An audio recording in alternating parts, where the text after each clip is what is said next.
Good morning, everyone, and welcome to this webinar to support the consultation on the draft MAPS dashboard standards for the Pensions Dashboards ecosystem. My name is Chris Curry. I am Principal of the Pensions Dashboards Programme, and I'm joined today by Richard James, the Programme Director of the Pensions Dashboards Programme, who I will hand over to later to go through some of the detail of the consultation documents. Just as by way of introduction, we're delighted to have launched this very important consultation. We know that these are essential documents to help the industry prepare for pensions dashboards. It follows on from the successful build of the central technical architecture that will make pensions dashboards possible. Only last month we completed the test version of the architecture and successfully sent information from one end to the other. So within the test environment, using synthetic data, a dashboard user found their pensions information online for the very first time, a very big step forward for the programme and a step closer to dashboards being implemented with the industry. The consultation that we're launching now is on the draft standards, and that's another major step in the journey towards dashboards becoming reality and providing more clarity for you, excuse me, on what will be required. We hope you've already had the opportunity in the short space of time since we've launched to have a look at the draft materials. If not, I hope you have an opportunity to look at them soon, and we strongly encourage you to respond to the consultation. That will help the standards improve and get them right for you going forwards. So just to go very briefly, what we are planning to cover in the webinar today. So we are going to give an overview of the consultation, all the documents that we are consulting on at the moment. We will do a little bit about what the standards are and what they cover. And as well as the standards themselves, also a little bit on the proposed governance model, so how we propose to run the standards when they are in effect going forwards.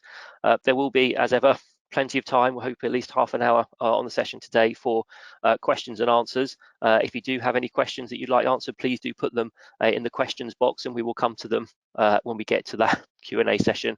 And then we'll also have next steps to let you know what else we've got planned and how else you can get involved going forward. We will also record this webinar and it will be available to watch from the PDP website as we go forward.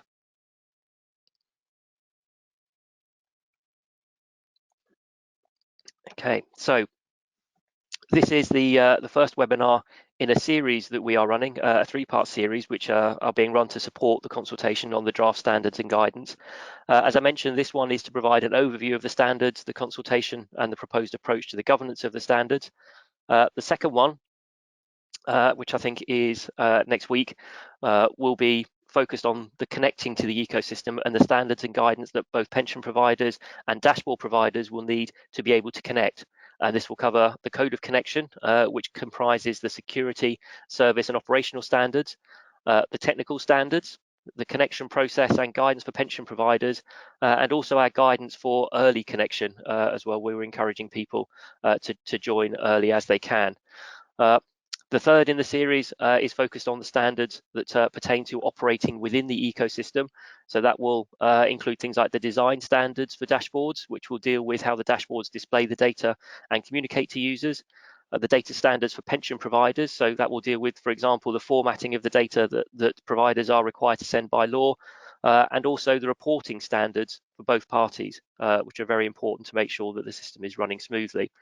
But we're starting off with this overview webinar to introduce the consultation, to give a high-level view of what it is that we're consulting on, explain the standards, what the standards and the guidance are, and what they do, to talk you through the materials that we've published and what's covered by those materials, so you know what sits where, and hopefully you'll be able to identify who in your organisation might need to read which documents, and as I mentioned, explain our proposed model for governing the standards going forward. You'll be pleased to hear that it's not going to be a page turn exercise or a detailed explanation of each proposed requirement. We're not going to go through all of the materials or test you on the materials so far. Rather, what we want to do is to provide a helpful overview of the consultation and all of the draft documents to help you orientate yourselves to them, understand the context, and then understand what's where to really help you with the responses that we hope you'll be sending in. We will then, after we've been through the proposals for governing the standards, have a Q&A session at the end, and that will be an opportunity if you would like to find any further explanation, context, or other information that will help you engage with the materials and respond. And also just the questions themselves will also provide valuable input themselves into the development of these standards and guidance. We will prioritise on the call today the questions that relate to explaining the consultation to help you better respond, but we will aim to publish answers to all the questions that we get after the session as well. So if you do ask a question and it isn't answered, please do look out on our website for those answers when they become forward. And just to clarify that the documents that you will have seen or will be seeing shortly are all still drafts, and they are still all ultimately there for consultation. They are not the final requirements or policy positions, and they will be evolving throughout this consultation and beyond. So to move on to the overview of the consultation, there are two sets of things that we are consulting on. So the standards for the ecosystem that pension providers and dashboard providers will be compelled by law to comply with, and also guidance, which includes guidance that pension providers will be compelled by law to have regard to. We publish drafts of these for stakeholder feedback, which will then inform the development of the final standards and guidance, which will be finished later this year, and we'll publish that once the legislation is in place that gives us the authority to do so. We're also consulting on the proposed model for how we continue to develop and change the standards after that point. I think it's important that we also mention why we are consulting, because as a public authority setting such requirements, the Money and Pension Service has public and administrative law obligations to consult as appropriate before making decisions. But even more importantly, we think it's really important that we're able to gather industry, consumer group, and other stakeholders' feedback on the proposed requirements to ensure that our standards are fit for purpose. So as mentioned before, we'd really encourage you to engage with this and support us by giving your feedback on our proposals to make the standards work as well as they can do for you and your organisations.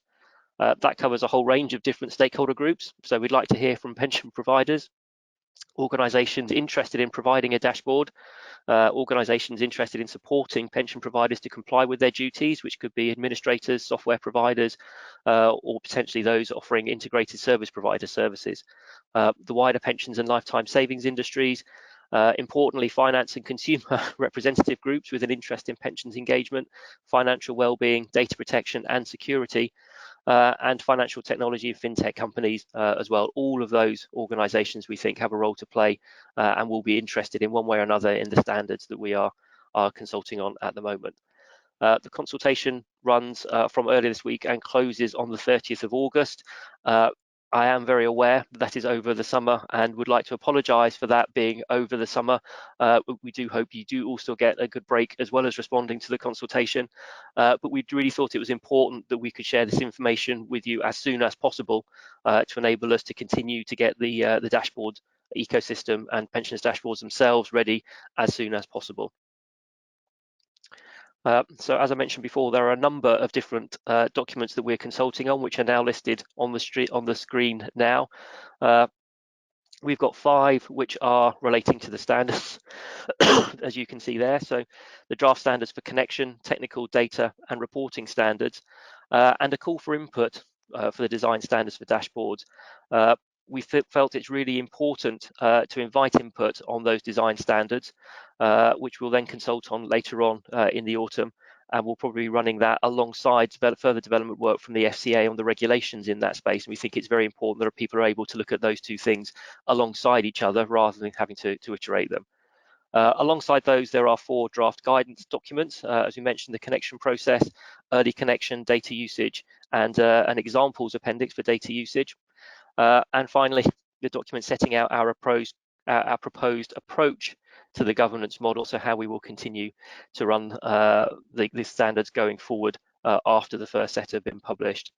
But now to go into those in a little bit more detail, I will hand you over to Richard James, Programme Director for the Pensions Dashboards Programme. Richard, over to you. Thank you, Chris, and good morning, everybody. So yes, Chris has given you a bit of an overview there of the consultation process itself and what we're trying to achieve in that. What I will do next is give you a bit of a flavour of what these documents are that we've published and help orientate you around those products. And then I'll go on to talk a little bit more about how we propose to govern and manage those products as we move into live as well. But let's start with the question of what are these standards that we have published then, because these are incredibly important documents. that will frame the whole way this ecosystem works into the future. The standards are intended to impose some uniform and mandatory requirements on pension providers and dashboard providers where relevant as well. That's really important to ensure that the ecosystem is secure, that it's stable, that it functions effectively and efficiently, and provides a consistently good user experience that really does put consumers first. So these are incredibly vital documents, both for all of you in understanding how to engage with that ecosystem, and of course for the ultimate users of these dashboards as well, to make sure that we are getting things right for them. The standards will provide the technical and operational detail, therefore, that underpins the legislation. So if you think of the legislation as setting out what the high-level duties are, the standards explain how parties need to go about complying with those standards. Why are we doing it in standards? So the reason that we're doing this through setting of standards is that gives us an awful lot more flexibility than if we were to set out the technical, operational, or practical details about how this ecosystem will work in the legislation. It allows us, therefore, to update them as necessary, reflecting the fact that this is a digital service. It evolves over time, and therefore removes the need for us to have to go back to Parliament to amend standards if they were set out in legislation. So that helps to explain, I think, why these are sort of freestanding standards products rather than doing this in the legislation itself. Nonetheless, the authority to set those standards does come from the legislation, both from the Pension Schemes Act 2021, which provides for delegation of the power to set standards to the Money and Pension Service, and the secondary legislation that DWP are currently developing, which then specifies in more detail the scope and the purpose of each of those standards. For that reason, therefore, compliance with the standards is a legal requirement. So essentially, you might want to think about these as a form of tertiary legislation. In the hierarchy of these things, you've got the primary in the Act, the regulations that then set out more detail, and the standards that then give the practical operational detail about how to go about complying with those responsibilities. That does also mean that non-compliance with the standards is a serious matter. And so it does mean that where we identify any non-compliance with the standards that we set out, that will be reported back to the regulators, because non-compliance with those standards could be used as evidence by the regulators as a breach of duties, and therefore it could lead to regulatory compliance activity. That's why it's so important that we get these things right and that they work for all participants. And because MAPS's role, certainly in the first instance, we know that we've still got some work to do on the long-term roles and responsibilities around who will manage this ecosystem into the future. But right now, that is the Money and Pensions Service that will be providing the central digital architecture and the day-to-day governance of the ecosystem. We do therefore also reserve the right to disconnect any dashboard or pension provider that doesn't meet the required standards. That's a really important safeguard, because it helps us to ensure that all that data, all that technical activity that's happening within the ecosystem works and is compliant with the standards that underpin the whole thing. So let's have a look at what the standards are themselves, and you can see that there are two broad groups of material that we are publishing here and consulting on. The first of those is the standards and the guidance that participants need to implement, and that includes, as you can see there, data design, technical and reporting standards, and then there is a second group of standards that is about how to connect, covering security, operational and service standards. So that gives us a total of 7 sets of standards that are reflected in 5 documents. So the 4 on the left about reporting, data, design and technical, and then all those on the right wrapped up in a single code of connection that gives much more practical information about how to go about connecting to the ecosystem. So let's look at those in a little bit more detail. What is each of those about? Let's start with the design standards, because these are a little bit different than the others at the moment. The design standards are intended to provide information to dashboard providers about the required layouts, content elements, messaging and user journeys. These are really important to ensure that we get the right experience for users who engage with dashboards, no matter which dashboard they are using. These are a little bit different to the others at the moment, because what we are doing here is publishing at the moment a call for input on the approach to those design standards, rather than consultation on lots of the detail of the standards themselves. So that's a little bit of a distinction in the process for what we are consulting on at the moment. We'll be covering those off in our third webinar on Tuesday, the 26th of July. And as you can see there, that concerns the pensions and the other information that the user sees on the dashboard, those layout, content elements, etc., and ensures that good user experience, irrespective of which dashboard the individual uses.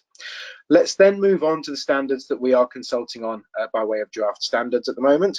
So if we take reporting, those standards cover the data that dashboard and pension providers must supply to monitor the effectiveness and the health of the ecosystem. So that includes things like aggregated analytics data, benchmarking data, oversight and monitoring data, which is about how we support the regulatory intelligence gathering and supervisory enforcement type activity to ensure we understand what's happening in that ecosystem, as well as evidence on the critical success factors and the success of the dashboards initiative, things like user numbers, how many people are working with these, is it working for them, those sorts of things. So that big group of reporting standards is all about making sure that we've got that information coming into us to understand how that ecosystem is working. The third group on here is the technical standards. These are really important because they cover things like the APIs, those are the connection technology mechanisms that have to be used to enable individuals to find and view their pensions information. It also covers the user managed access protocol, which is a technical standard that we are applying throughout the ecosystem, and the rules for generation and use of identifiers within the ecosystem to support this as well. Moving on to the next slide, we are also providing data standards and an accompanying usage guide for those data standards. That's all about the formatting of the data that is received by pension providers for the purpose of matching to find users' pensions, and also the required formatting of the pensions data that then needs to be provided back to members via dashboards. So that is about ensuring we've got consistent, well-defined data, and we all know what needs to flow in both directions through the technology architecture. As I mentioned, that's going to be accompanied by a data usage guide. The guide's going to provide some clear guidelines for the format and meaning of each data item to make sure we've got absolute clarity and consistency there about what in every individual item of data is, what it means, and what it needs to look like. The final aspect of the standards is the code of connection, and as I said a moment ago, that covers the security standards, the service levels, which includes things like the service availability and response times, and the operational processes that need to be put in place to ensure the effective operation of the ecosystem as well. So there's quite a lot of material in there. All of them are very important, and they operate together to give us that complete set of standards that governs how this ecosystem will work. We've also mentioned earlier, Chris touched upon the fact that we're publishing guidance alongside the draft standards as well. So what's that all about? There are two broad types of guidance that we are consulting on. The first of those is statutory guidance. So that's the guidance that the law requires pension providers to have regard to when they are engaging with the ecosystem.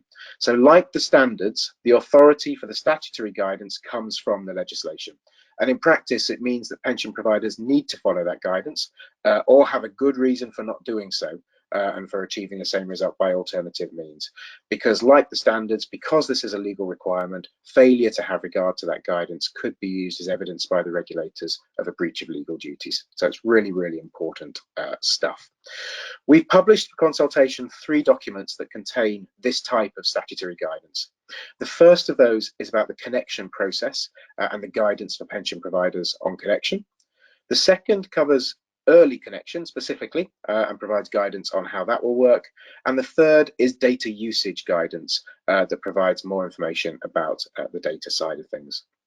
So that's the statutory guidance, really, really important stuff. Alongside that, we are also consulting on our approach to best practice guidance. This is not mandatory, but we do recommend that best practice guidance is implemented, because we know from our user research, from our extensive engagement with people across industry as well, that form of guidance will deliver the best user outcomes from the dashboards. So while that doesn't have the same statutory backing as the statutory guidance, it is nonetheless really important stuff that we know delivers the right results for users. So that gives you a little bit of a flavour of what we are publishing and consulting upon by way of the standards and the guidance. I want to talk to you a little bit about how we are proposing to then manage that materials and govern those standards into the future, because we are consulting and seeking views on that approach as well.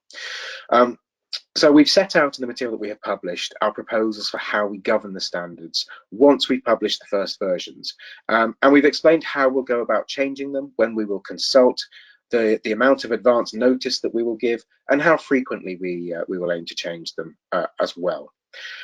These changes are really important, and they could come from a variety of different sources. It might come from the work that we will continue to do within the Money and Pensions Service to look at feedback on the service, further user testing, which might very well identify opportunities to improve the way the dashboards are operating.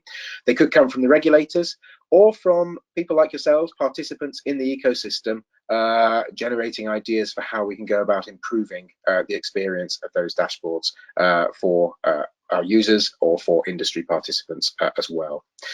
Regardless of the source of those proposals for change, all change requests will need to go through a governance process where we will evaluate them for the impact and the benefits of that proposed change. It's really, really important. We know that change carries an overhead for industry, and so it's really important that as we get those proposals for change in, we look at them carefully and say what will that entail to implement it, and does it generate enough benefit to justify the overhead that creates. So as part of that process, we will be engaging as appropriate with regulators, with the Department for Work and Pensions, industry stakeholders, consumer groups, and that entire community of organisations involved in administering the ecosystem to inform that judgment about the impact of any proposed change and the benefit of implementing any proposed change. We are proposing approval arrangements for those changes, so that in the case of major changes to the standards in the future, the Secretary of State would need to be the person who approves the decision to implement that change. What's a major change? That could be fundamental changes in the way that schemes are required to connect and receive or return the data, for example, such as completely new software. It could also be substantial changes to business processes that are required to meet the duties set out in the standards, such as new requirements to gather or submit significantly more information to us. Those are things that we recognise are bigger changes, and therefore the legislation will set out a requirement that it is the Secretary of State personally who must approve those changes.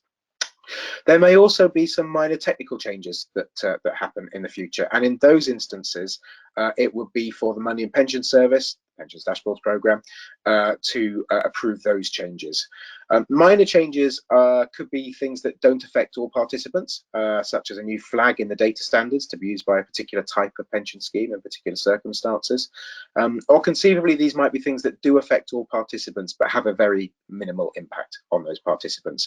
That could be things like additional testing requirements in the Code of Connection, or a formatting change to optional elements of the data standards.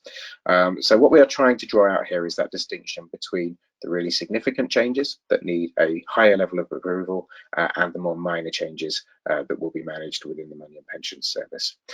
But we will always consult on the major changes in line with government consultation principles. And we propose to give 12 months notice for those major changes wherever possible. In the case of those smaller minor changes, we would aim to give 6 months notice, although what we are recognising is that there may be emergency situations, and that could be things like security updates that are needed to urgently preserve ecosystem security or to protect users' data that might require more immediate changes. We would need to, in those cases, implement those more rapidly. But unless it is that emergency situation, we are proposing to give those 12-month for major change and 6-month for minor change notice periods. Finally, the other protection that we are looking to introduce to make sure that there isn't a constant stream of change coming out to these standards is to always, again, other than in those potential emergency situations, but to always introduce new versions at 2 points in the year. And that will be October, which would cover both major and minor updates, and a smaller release point in April for minor updates only. It is possible at the very earliest stages of development that we will make changes more rapidly than that while we are in our beta testing phase. I think we'll recognize that's a period of rapid evolution of the service. So in those very earliest stages of implementing the pensions dashboards, there may be a case for slightly more regular change. But once we reach that steady state in a mature service, that is when these arrangements kick in and make sure we give that notice to all industry participants. So hopefully that gives you a little bit of a flavour of how we will manage the standards, as well as the what the standards and the guidance are that we are consulting on.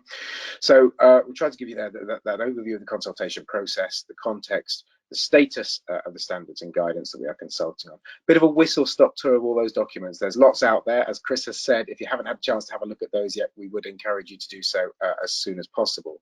But I will now hand me back to Chris because we'd like to open that up for your questions at this point. Chris. Thanks very much for that, Richard. So as Richard just said, we're now entering into the questions and answers session for this webinar, and we've got just over half an hour, I think. So please do send all your questions in. As I mentioned, we will get through as many as we can in this session today. I can see there's already a few coming in, and if we don't get a chance to answer any of them on the webinar themselves, we will post answers to them on the PDP website later on. Just to kick us off, I guess one of the questions that we've asked is, will we be publishing a response to the consultation? And also someone's asked if they have to respond to all of the questions in the consultation. Richard, maybe you could pick that up to start off with. Yeah, of course. So we absolutely will be publishing a response to the consultation, yes. It's really, really important that you as industry are kept informed about how we've taken on board and assessed your feedback and your consultation responses. So once we reach the end of the consultation, we will do an analysis of all of those responses. And yes, we will then publish what we have found as a consequence of that to have that full accountability for the decisions that we are making. On the question of do we need to respond to all the questions in the consultation? No, not at all, actually. We appreciate that some of those questions are perhaps of interest to a subset of participants in the ecosystem. So not everybody's going to be interested in all of those areas. So please do feel free to provide us with responses on those parts of the consultation that are of interest to your organisations, but don't feel the need to give us a response on those things that are of less interest to you. Thank you very much. I've got a question now on the timing of the consultation. I did say at the start that we understood that summer is not always the perfect timing to be doing this. So we had a question in that also kind of noted the criticism that the DWP consultation that finished recently was only 6 weeks long, and this is only 6 weeks long. And as well as the consultation, there's also a call for input, a lot of material for people to get through. So the question is, was consideration given to a longer response time? Richard, again, maybe you could take that one.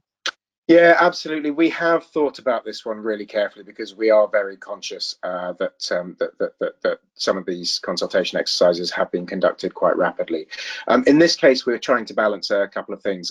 We are looking to get as much certainty out for industry as rapidly as possible to maximise that time for preparation that all of you have to get ready for this, while also ensuring that the consultation is a really meaningful exercise that gives you a chance to engage with it and give us your feedback. That's the balance that we have tried to strike on this one.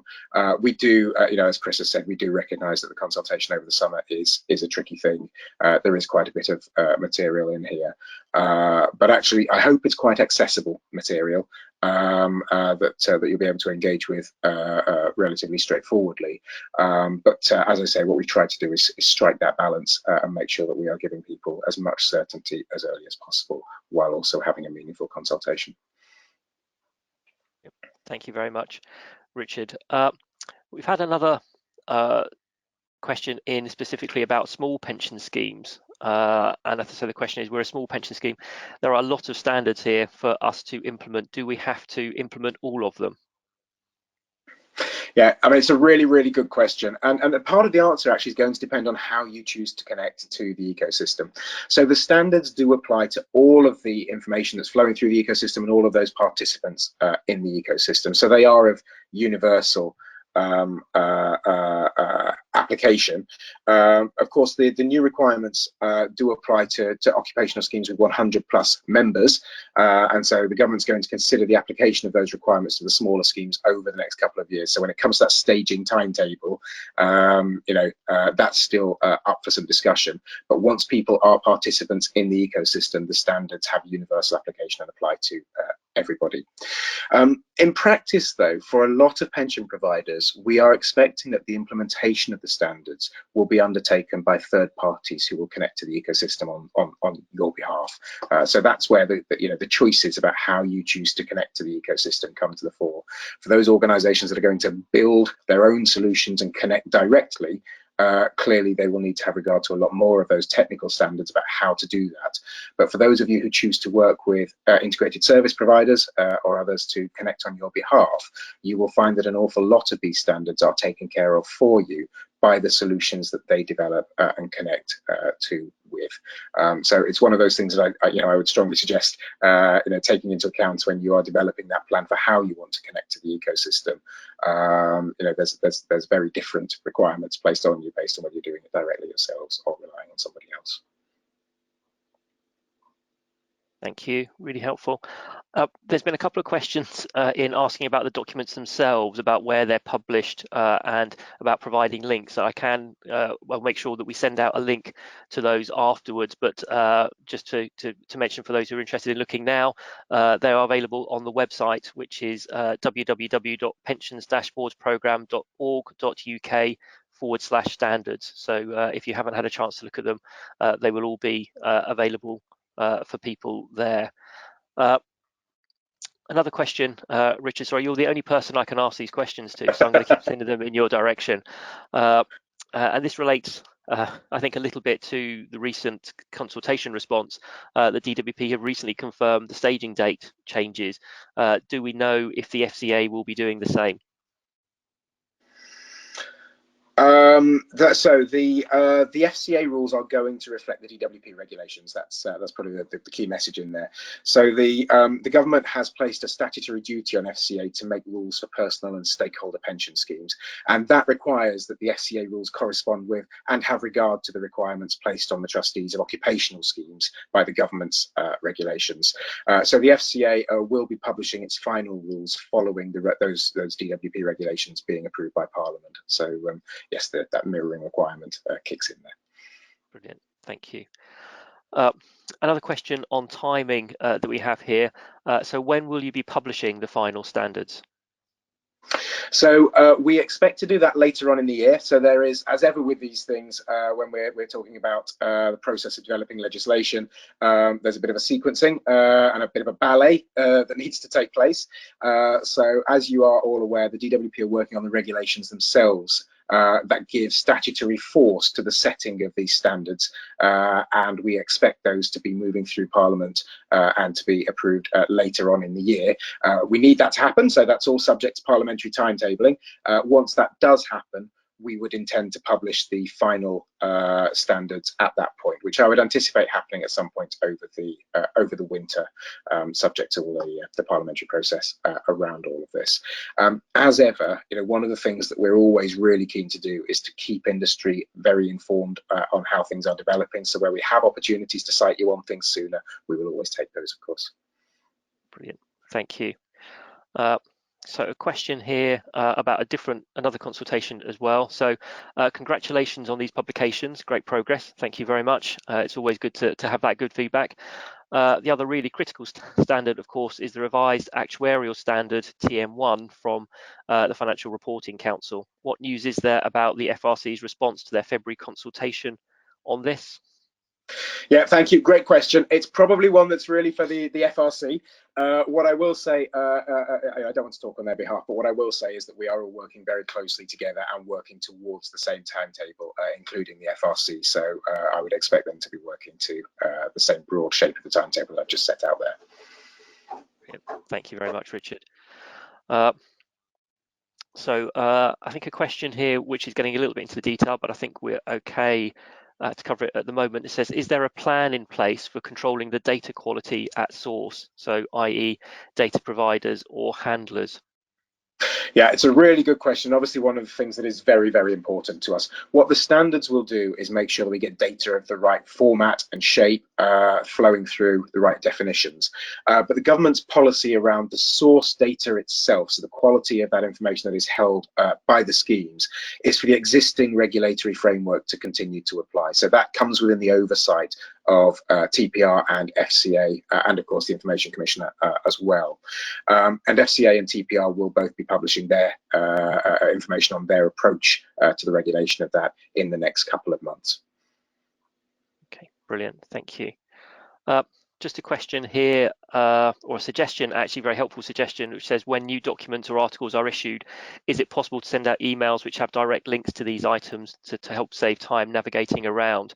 I think we do already have a regular e-newsletter which has these links available, and I think we do issue new versions when there are new publications available, and you can sign up to that newsletter on the website. Again, I think we'll send around to participants a link to have that sign up later on as well. But really good way of keeping in touch with everything that's going on. We're aware that there's a lot of things coming out that will be moving relatively quickly over the rest of the second half of this year as well. So the newsletter is definitely the best way to make sure you are up to date and regularly informed of everything that is going on. Yeah, I think that's great. I've just endorsed that plug. I'd also just mention in the case of these standards, one of the things you'll find if you navigate to the Pensions Dashboards Programme website is there is one page that brigades all of the documentation that we're talking about here today in one place. Makes it really, really simple to have a look around it and get access to all of those documents as well. So I just encourage you to go and have a look there too. Yeah, brilliant idea. Well done. Another question here, how does one find a list of integrated service providers? So at the moment, there isn't a list. What we're seeing is an evolving marketplace. From what we hear, there's quite a lot of offers coming to market over the coming months, and I have no doubt that those ISPs will be out promoting those services quite hard. As things stand, we're not maintaining a central register of those ISPs, though, but I'm certain that your administrators will be talking extensively with those who are considering entering that marketplace. Okay, brilliant. Thank you. So another question here, I think, on data protection. So thanks for a very helpful session. Is the PDP expecting to publish specific guidance on data protection, particularly given the ICO's comments in the DWP's consultation response as to the requirement for a data protection impact assessment on matching criteria? Yeah, this is a really, really important area. It's a great question, and data protection is clearly the absolute heart of everything that we are doing with pensions dashboards. It's characterised the design of the ecosystem right from its first inception. We are planning to publish our data protection impact assessment, which will cover the processing of personal data by the Money and Pension Service and our suppliers for the central digital architecture. The Department for Work and Pensions is also going to be publishing its DPIA, its impact assessment with the regulations. Those two documents should give a lot more context that will support other participants in the ecosystem to prepare your own data protection impact assessments. So I'd encourage you to treat those as the starting point when then doing your thinking about your own impact assessments. We in the programme and the DWP have been closely working with the Information Commissioner's Office right the way through the development of those data protection impact assessments. We're not planning to publish any specific data protection guidance for participants. And that's not least because that is a huge and complex area of existing practice and law and guidance. So all parties will need to ensure, and as usual, that you are complying with the UK GDPR as well as with the new dashboards duties. The DWP and or regulator, it's worth saying, might publish some guidance on matching, which will help to address that specific operational question about how to go about matching the find requests to records within your systems. And actually a quick plug as well for PASA's data matching conventions guidance, which we think is really good. So we'd encourage you to engage with that as well. So there's a variety of materials out there that's worth looking at. Have a look at those data protection impact assessments that we and DWP will be publishing, and then I think that will need to be played into your existing data protection landscape as you work out how to ensure you're fully complying with GDPR requirements as you engage with dashboards. I hope that's helpful. Yeah, very helpful, Richard. Very comprehensive answer. Thank you very much for that. Now, a couple of questions around the call for input on the design standards, I think, and I might try and group them together if that's okay, Richard. So firstly, why are we running a call for input on the design standards as opposed to a consultation? So I think we can just expand a little bit on what we said earlier. But then also there's been a question about the reporting standards document, which is also called a scoping document in the same way that the design standards are. So just to clarify whether the reporting standards are a set of draft standards or a call for input as well. Yeah, let's take that one first, because that's probably the easiest one, and we may well have confused you a little bit with some of the language we are using there. The reporting standard is a draft standard, so it's got exactly the same standing as all of the rest of the standards that we are consulting upon, other than that call for input on the design standards. So yes, I can see how the terminology is confused there, but it's no different to the others. On the design standards themselves and why we're running a call for input, we're in a slightly different position with the design standards than we are with the rest of the standards. So the design standards relate specifically to the dashboards themselves, and of course the timing issues around the dashboards are slightly different than they are for data providers who will need to be preparing for staging. So the standards that apply to those data providers and the flow of that data much more advanced, and we know we need to give you that certainty as early as possible, and we touched on that earlier around some of the timetabling for this. It's slightly less pressing on the design standards to do that, but equally we obviously know that the provision of dashboards is going to be an FCA regulated activity in due course. And the FCA is planning to consult on the regulatory framework around that later on this year. The design standards will need to operate within that broader regulatory framework and environment. So part of the reason why we are going for a call for input at this stage is to help shape up that approach, but to not absolutely lock it down in the way we must do with the other standards until you get sight of that broader regulatory framework. So you know, we're informing our approach here, but there will be a subsequent consultation on the detail of those design standards later on in the year, when you can see that alongside the FCA's proposals for how the regulatory framework will operate. So just a slightly different animal, slightly different timing constraints, and crucially, we think you need that entire picture before you want to take too much of a solid view on the design standards themselves. Thank you very much, Richard. Another question, I think, heading back towards the ISP area again, and a question's come in: is there an accreditation scheme for integrated service providers?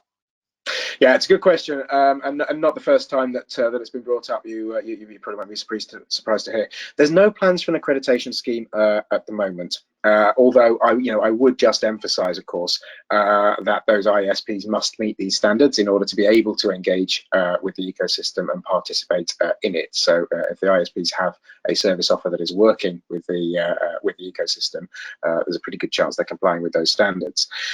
We do know that the question of accreditation, though, is an area that both the regulator and the Department for Work and Pensions are keeping a close eye on, and we'll see how this space develops.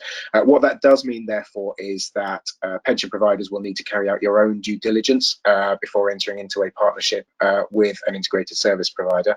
And we, of course, as part of that piece around ISPs having to comply with those standards, will be carrying out our own due diligence checks as well to ensure that ISPs meet our standards and that they have authority, of course, to act for you as pension providers.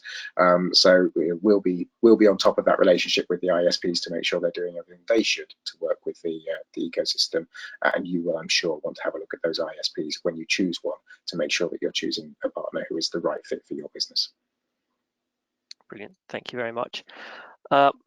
So we've had a couple of people who have been were unable to join us at the start, but have joined late. And just to reassure them and to confirm that yes, there will be a recording, or the recording of this webinar will be available from the Pensions Dashboards Programme website, and we'll be sending links around to that website as mentioned earlier as well. There's one final question. I think we're coming towards the end of them. So if anyone does have any more questions they would like to ask, please do get them in the questions box in the next couple of minutes before we move on to the next steps, which asking if we expect there to be further dashboard related consultations after the design standards consultation and following the call for input and the TPR compliance and enforcement policy consultation, and if so, could a timeline be provided? Actually, I think we will cover that when we get on to the next steps and timeline at the end of this webinar as well. So I will leave that question for then and hopefully provide you with the information that's needed as part of that. Okay, I think. Okay, so a question just coming in, just in the nick of time, which Richard, I'll pass straight to you if that's okay. Again, I think it might relate to something we covered a little bit earlier. Someone is asking if there will be a release of changes between the draft standards and those published. So what we will have in there is the formal consultation response that we will publish on the back of this exercise. So we've published the draft standards now. We'll hopefully get in lots and lots of really good quality responses from all of you. We will then publish a formal response and summary of those later on in the year once we've completed the analysis of that. That will then lead us on to the publication of final standards once the legislation has entered into force. So expect a few updates there. And as I said earlier, if there's more information that we can give between those points, we'll always look to do that, because we know there's huge appetite for understanding how these standards will ultimately look. Okay, brilliant. Thank you very much. So I think with that, we will now move on to the next steps. So thank you very much for all those questions. They were, I think, incredibly helpful, I think, and hopefully helpful to the rest of you with the answers to help you understand a little bit more about the process and what we are looking to do. So it's really important that we have this interaction, and hopefully you are now in a better position to respond, and we'll be able to get more into the response as you go forward. Please join us again shortly next time for the second webinar in the series. We'll be looking at the draft standards and guidance relating to connecting to the ecosystem. So just a reminder, that's the draft code of connection, technical standards, the process for connecting, and guidance for pension schemes and providers, and the guidance for pension schemes and providers who want to connect early. And then subsequently the third webinar, where we'll be taking a closer look at the standards and guidance relating to operating within the ecosystem. So that's the call for input on the design standards for dashboards, the draft data standards for pension providers, the draft reporting standards for both dashboards and pension providers.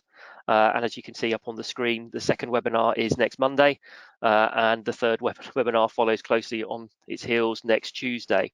So if you are able to, please do join us then. And just a reminder that the end point of the consultation, as mentioned earlier, is the 30th of August. And again, as we mentioned, where you wait to respond and also where to find information on the standards is at that link, which you can now see on your screen.